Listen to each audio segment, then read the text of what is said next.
누가복음 15장에는 세 가지 비유가 나옵니다. 잃은 양, 잃은 드라크마, 잃은 아들. 오늘은 두 번째 이야기, 잃은 드라크마를 찾는 여인 비유입니다. 드라크마가 뭘까요?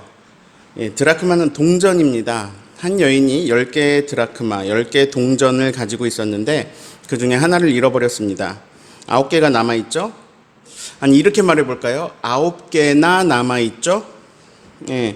그런데 이 여인은 만족을 못합니다. 그 잃어버린 한 개를 찾기 위해서 등불을 켜고 온 집안을 쓸며 부지런히 찾습니다. 결국 찾았습니다. 그리고 너무 기뻐서 친구와 이웃들을 불러 모으고 말합니다. 나와 함께 즐기자. 내가 잃어버린 드라크마를 찾았어. 오늘 읽은 말씀 이게 내용이에요. 근데 뭔가 좀 이상하지 않으세요? 이해가 가지 않습니다. 동전을 찾았어요. 친구들을 부르고 이웃을 불러서 나와 함께 즐기자면서 잔치를 엽니다. 이게 이해가 가시나요? 우리나라 이야기로 좀 바꿔볼까요? 500원 10개가 있습니다. 하나를 잃어버려서 열심히 찾았어요. 드디어 찾았습니다. 너무 신이 나서 친구들을 부르고 이웃들을 불러서 잔치를 열었다. 이해가 가시나요? 이해가 안 가죠. 동전 10개 잃어버렸다가 10개 다 찾아도 잔치를 여는 건 이해가 안 가죠. 그래서 성경을 지금 우리 시대에 문자적으로 그대로 적용하는 것은 좀 무리가 있습니다. 육지 문화하고 제주 문화하고도 다르잖아요. 제주에서도 뭐 동쪽 문화, 서쪽 문화 다른 게 있고요. 이 성경 속 이야기와 그 문화와 지금의 우리의 문화는 지구 반대편이라는 공간적인 차이도 있고 2000년이라는 시간적인 차이도 있습니다. 이런 차이를 무시하고 상식을 벗어나서 성경을 번역된 문자 그대로 맹목적으로 적용하면 그러면 이단이나 사이비가 되기도 합니다. 그럼 혹시 옛날에는 이 동전이 막 엄청 비쌌던 거 아닐까요? 네, 맞아요. 드라크마는요, 은전입니다. 은 비싸잖아요. 그러니까 500원이 아니란 얘기죠. 드라크마는 그리스의 화폐예요. 근데 크기는 되게 작은데 꽤 값이 나가서 로마의 한 데나리온하고 비슷했다고 해요. 한 데나리온은 하루 품삯이잖아요. 그러니까 계산하기 편하게 그냥 우리말로 10만 원이라고 할게요. 자, 동전 하나에 10만 원. 엄청나죠? 자, 10만 원짜리 동전 잃어버리면 찾아요, 안 찾아요? 찾죠. 저는 찾을 겁니다.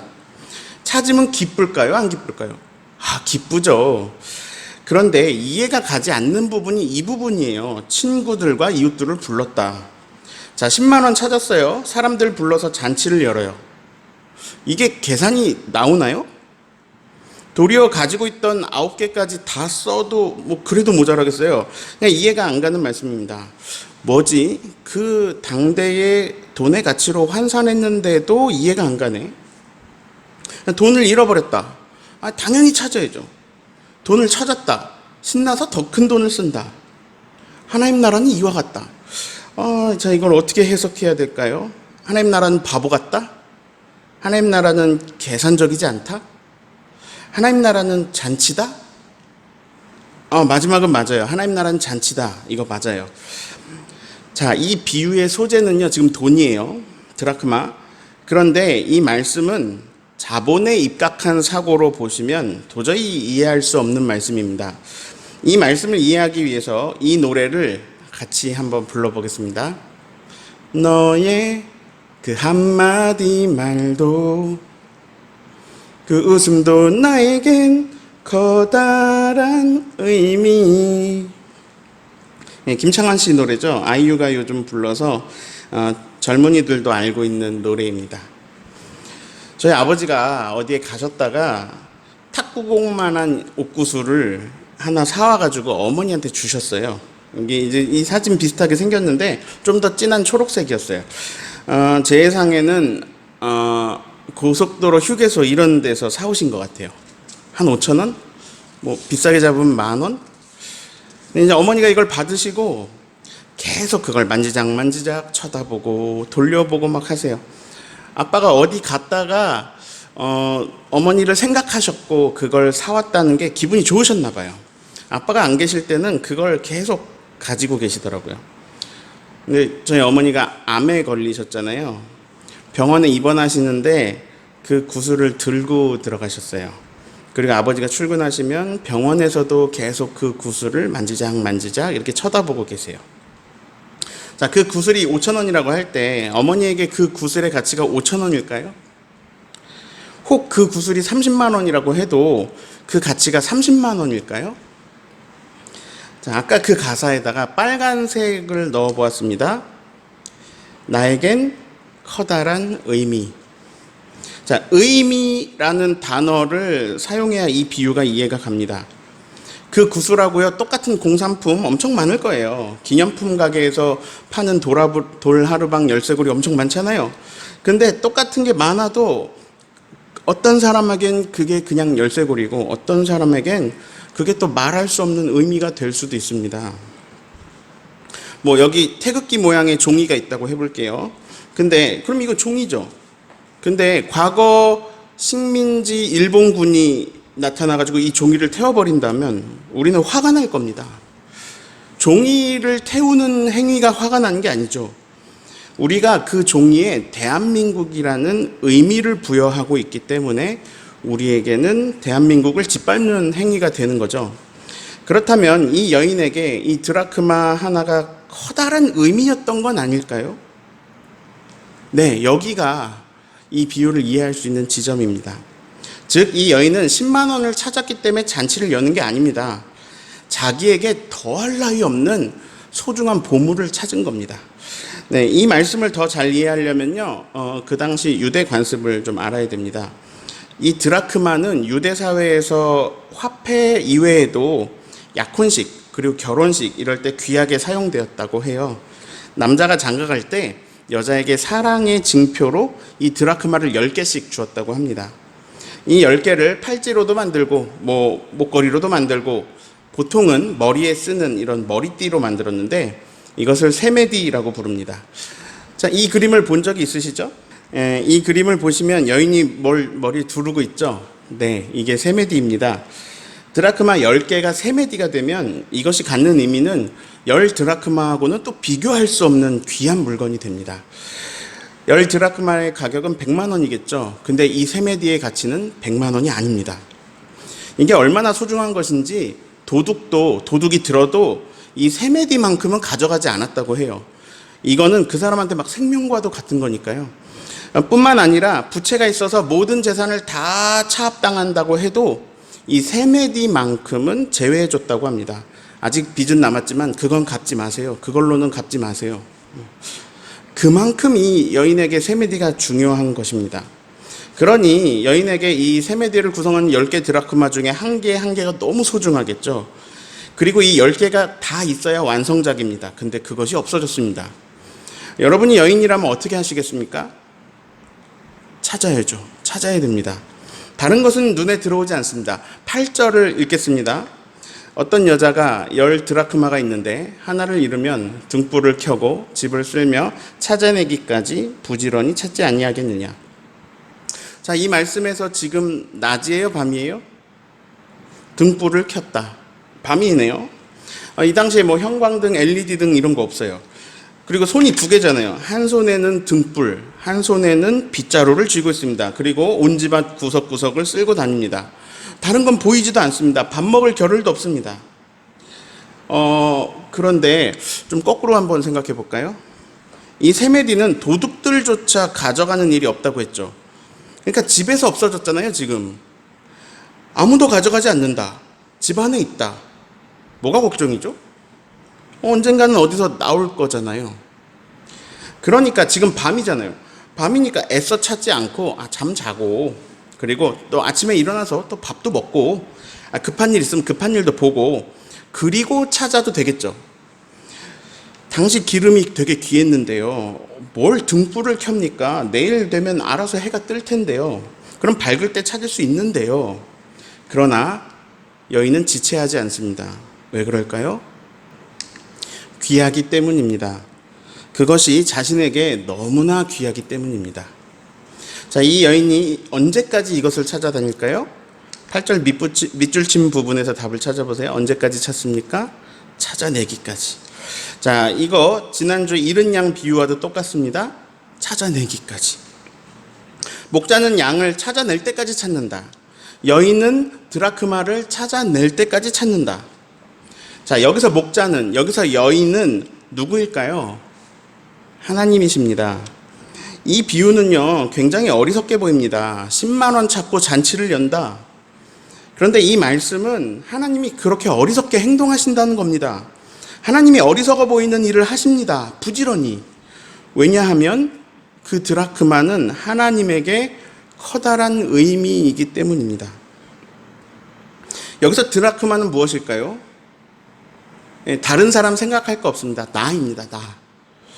이게 무슨 말인지 아주 정확하게 선포합니다. 당신은 하나님에게 아주 큰 의미가 되는 사람입니다. 하나님은 하나님에게 너무나 커다란 의미가 되는 당신을 잃어버리자 당황하셨습니다. 사실 잃어버려봤자 하나님 집 안에서 잃어버렸습니다. 뭐 나중에 슬슬 둘러보면 되죠. 밤인데 좀 쉬셔야죠. 다른 급한 일들 하셔야죠. 그런데 하나님 다른 일 안 합니다. 한 손에 등불, 한 손에 빗자루 들고 온 하나님의 창조 세계를 다 찾으십니다.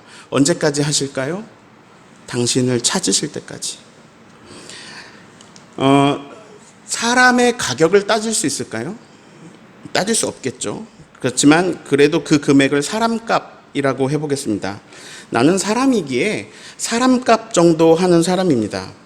사람값이라는 게 엄청나게 대단하고 위대한 거겠지만 하나님은 나에게 사람값 정도의 의미를 두시지 않았습니다. 그 이상의 의미를 두셨습니다. 하나님이요, 별일 다 하셨습니다. 다른 모든 일 다 제쳐주고 오로지 나를 찾는 데에 하나님이 집중하셨습니다. 나를 찾기 위해서 하나님한테 있는 손을 다 써가면서 해가 뜰 때까지 기다리지 못하시고 등불을 들고 빗자루를 들고 쓸고 닦으면서 이 방법 저 방법 다 동원하고 사용하셔서 나를 찾으십니다. 그런데 다 안 돼요. 그래서 하나님은 겨우 나 같은 사람 찾으시려고 결국 하나님 값을 치르셨습니다. 예수님은 나를 찾으러 오신 하나님이십니다. 하나님은 나를 찾기 위해서 하나님 값을 치르셨습니다. 네, 하나님은 어리석습니다. 피조물 중에 으뜸인 사람 값은 매우 비싸겠지만, 매우 값지겠지만 온 세상의 모든 사람 값을 다 더해도 창조주이신 하나님 값에는 절대로 미칠 수 없습니다.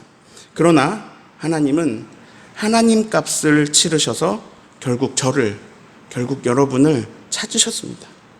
왜 그런지 아세요? 제가, 그리고 여러분이 하나님에게 엄청나게 큰 의미이기 때문입니다.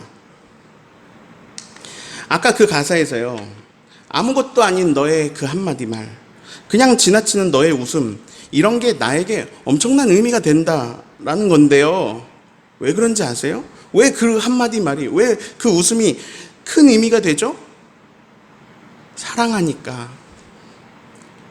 제가, 여러분이 왜 하나님한테 큰 의미가 되죠? 사랑하시니까. 여러분, 자기 자신을 무시하지 마세요. 그 누가 뭐라고 해도, 그 누가 무시해도 온 세상의 주인이신 하나님께서 여러분을 가치 있게 여기십니다. 의미 있게 여기십니다. 하나님이 사랑하십니다. 여러분은 하나님의 큰 의미입니다. 십자가는 하나님 사랑의 확증입니다. 로마서 5장 8절, 우리가 아직 죄인 되었을 때에, 즉 우리가 잃어버린 드라크마일 때에 그리스도께서 우리를 위하여 죽으심으로, 하나님께서 우리를 찾을 때까지, 죽기까지 찾으심으로, 그 죽으심으로 하나님께서 우리에 대한 자신의 사랑을 확증하셨느니라. 하나님의 사랑의 확증이 십자가로 나타났어요. 오늘 설교 제목을 제가 부지런히라고 지었습니다. 이 설교 제목 보면요, 바로 이런 생각이 들죠. 아, 목사님이 게으르지 말고 성실히 부지런히 살라고 하시겠구나. 아, 그래, 성실하게 살아야지. 그런데 여기서 부지런히는 나의 부지런히, 우리의 부지런히가 아닙니다. 여기서 부지런히는 하나님의 부지런히입니다. 저와 여러분은 하나님 나라 백성이 되었습니다. 영원히 그러할 것입니다. 그게 왜 그런지 아세요? 하나님이 부지런히 우리를 찾으셨기 때문입니다. 언제까지? 찾아내기까지. 하나님 나라에 대한 예수님의 첫 가르침을 우리 다시 이 시간에 새겨봅시다. 회개하라, 하나님의 나라가 가까이 왔다. 하나님이 하나님 값을 치르고 나를 찾아오실 때에 나를 찾기 위해서 십자가 지시는 그 하나님을 내가 깨달을 때에 진실하고 부지런한 그 사랑을 내가 마주할 때에 그 사랑 앞에 내가 압도당할 때에 나에게는 어떤 일이 일어나느냐? 회개가 일어납니다.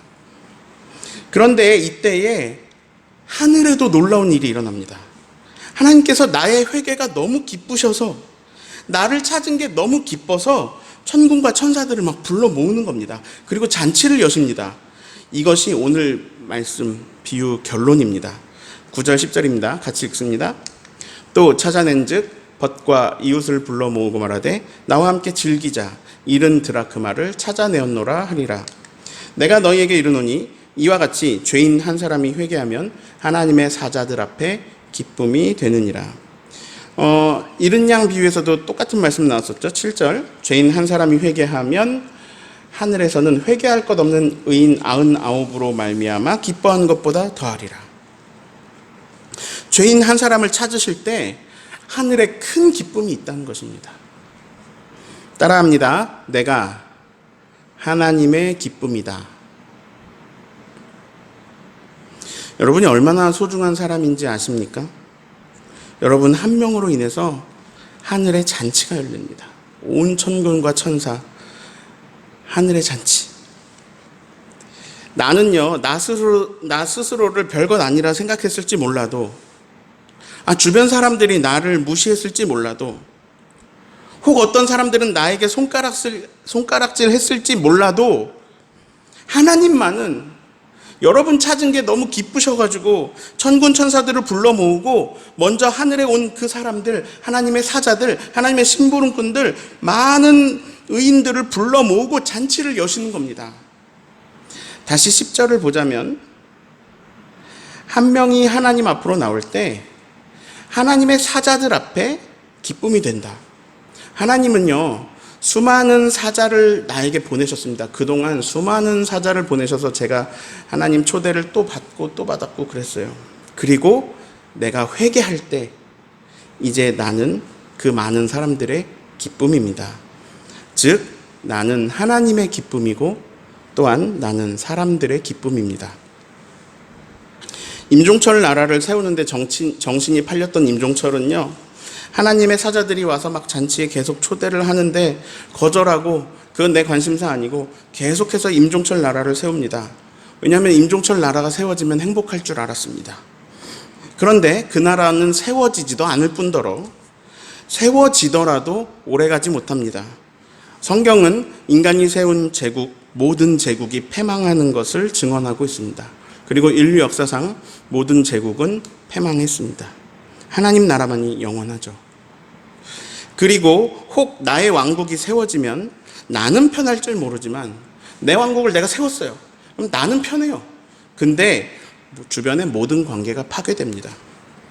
파괴된 관계는 아픔을 낳고 그 아픔은 또 다른 아픔들, 또 다른 악을 우리의 일생이, 우리의 일상이 지옥으로 변하는 것을 알게 됩니다. 그런데 그 가운데 내가 회개하고 임종철 나라를 세우는 게 아니라 하나님의 다스림을 선택하면 그러면 나는 하나님의 기쁨이 되고 사람들의 기쁨이 됩니다. 사람들이 나를 기뻐합니다. 사람들이 나를 사랑합니다. 사람들과의 관계가 좋아지고 모든 것이 회복되어 가며 그 안에서 나누는 사랑이 나를 진실로 행복하게 합니다. 그렇게 되는 것은 나를 하나님 나라 살게 하시는 부지런하신 하나님 덕분입니다. 그래서 하나님 나라를 살아가는 사람들은 노래합니다. 아침마다 주의 인자하심을 봅니다. 밤마다 주의 성실하심을 베푸심이 너무 좋습니다. 시편 92편 여호와께 감사하라. 그는 선하시며 그 인자하심이 영원함이로다. 시편 136편 나의 평생에 내 평생에 선하심과 인자하심이 반드시 나를 따를 것이니 내가 여호와의 집에 영원히 거하리로다. 시편 23편. 네, 하나님 나라를 살아가는 사람들은 하나님의 부지런하심을 노래합니다. 자, 마지막으로요. 이 드라크마는 사물이죠. 드라크마는 움직이지 못합니다. 드라크마는 스스로 하나님 앞에 나올 수 없다는 거예요. 스스로 하나님 앞에 나오지 못하는 사람들이 많이 있습니다. 내가 그러하기도 했고요. 그리고 아직도 스스로 하나님 앞에 나올 수 없는 사람들이 많이 있습니다. 그러나 하나님이 부지런하십니다. 하나님은 사자들을 또 보낼 것이고 저와 여러분을 또 보낼 것이고 하나님 직접 찾아가실 것이고 하나님은 또 그 사랑을 그에게 보이실 겁니다. 하나님은 모두를 사랑하십니다. 모두를 사랑하시고 그 모든 사람이 하나님에게는 커다란 의미가 있는 사람입니다. 아우, 저 사람은 하나님 나라하고 상관없겠지. 저 사람은 하나님 나라에 합당하지 않지. 여러분이 판단하지 마십시오. 그런 내가 세우는 기준이라면 하나님 나라가 나에게 열리지 않았을 겁니다. 하나님 나라가 나에게 열리는 이유는, 우리가 그 초대를 받는 이유는, 우리가 오늘도 하나님 나라를 선택하는 이유는 하나님이 날 사랑하시고 하나님이 나에게 커다란 의미를 부여하셔서 부지런히 날 찾으셨기 때문입니다. 오늘도 우리의 한 번의 호흡 속에 그 사랑이 녹아 있습니다. 예수님의 죽으심으로 나에게 찾아오시고 성령의 기름 부으심으로 나를 찾아오시는 그 사랑의 확증 안에서 내가 얼마나 소중하고 귀한 존재인지, 존귀한 사람인지 다시 확인하게 됩니다. 우리는 하나님의 기쁨입니다. 하나님 사랑받고 사람들 사랑받고 하나님 사랑하고 사람들 사랑하는 저와 여러분 되기를 예수님의 이름으로 축원합니다. 아멘.